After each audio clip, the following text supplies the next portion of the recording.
علی رسولہ الکریم اما بعد فاعوذ باللہ من الشیطان الرجیم بسم اللہ الرحمن الرحیم وعن ابی ہریرہ قال قال رسول اللہ صلی اللہ علیہ وسلم من توضأ فاحسن وضوءه ثم راح فوجد الناس قد صلوا اعطاه الله مثل اجر من صلاها وحضرها لا ينقص ذلك من اجورهم شيئا رواه ابو داود والنسائی۔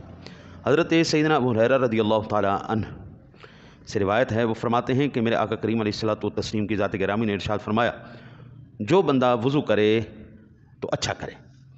تسلی سے وضو کرے، پھر چلے لوگوں کو پائے کہ نماز پڑھ چکے، اللہ اس سے اس کی طرح ثواب دے گا جس نے نماز باجماعت پڑھی، یہ ان کے ثواب سے کچھ کم نہ کرے گا۔ اس روایت کو امام ابو داود اور امام نسائی نے نقل کیا۔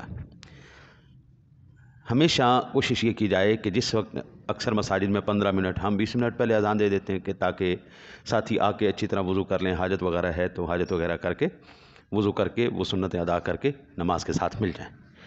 بعض مرتبہ کام کا اتنا پریشر ہوتا ہے کہ آدمی نہیں مل سکتا، مصروفیت اتنی زیادہ ہو گئی، کوشش اس نے بڑی کی کہ میں دوڑ کے جماعت کے ساتھ مل جاؤں گا، لیکن آج کل جیسے رش ہے بندہ کہیں نکلا ہو تو بندہ مصیبت میں پڑ جاتا ہے تو اگر پریشانی کی وجہ سے یا کسی اور ایسی مشکل یا ایسی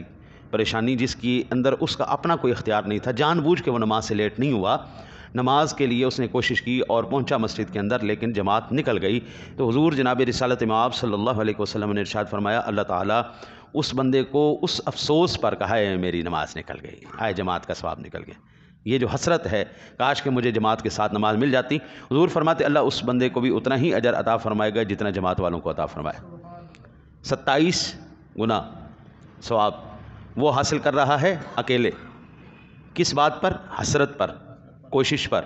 اس کا اپنا اس میں قصور نہیں ہے کہ وہ جان بوجھ کے پیچھے ہو گئے۔ یہ جو جان بوجھ کے پیچھے ہوتے ہیں یہ تو جو ہے نا سست آدمی کیا کہیں، ان کے لیے وعیدیں بھی ہیں کہ حضور فرماتے ہیں جو نماز سے پیچھے رہتا ہے اللہ جہنم میں اس کو پیچھے کر دیتا ہے، یہ ہم نے پیچھے روایت پڑھی ہے، ٹھیک ہے جی۔ اور پھر بعض مرتبہ ایسا ہوتا ہے گھڑی ساتھ نہیں دیتی، ٹائم بندہ جو ہے نا کہتا ہے ابھی ہے ٹائم لیکن نکلتا ہے تو جماعت نکل جائے، یہ جو عذر ہیں ان عذروں کے پیش نظر اگر کسی بندے کی نماز رہ جائے تو اللہ وحدہ لا شریک اس کو اس کا اجر و ثواب عطا فرمائے گا۔ اللہ سے دعا ہے اللہ آپ کو مجھے عمل کی توفیق نصیب فرمائے۔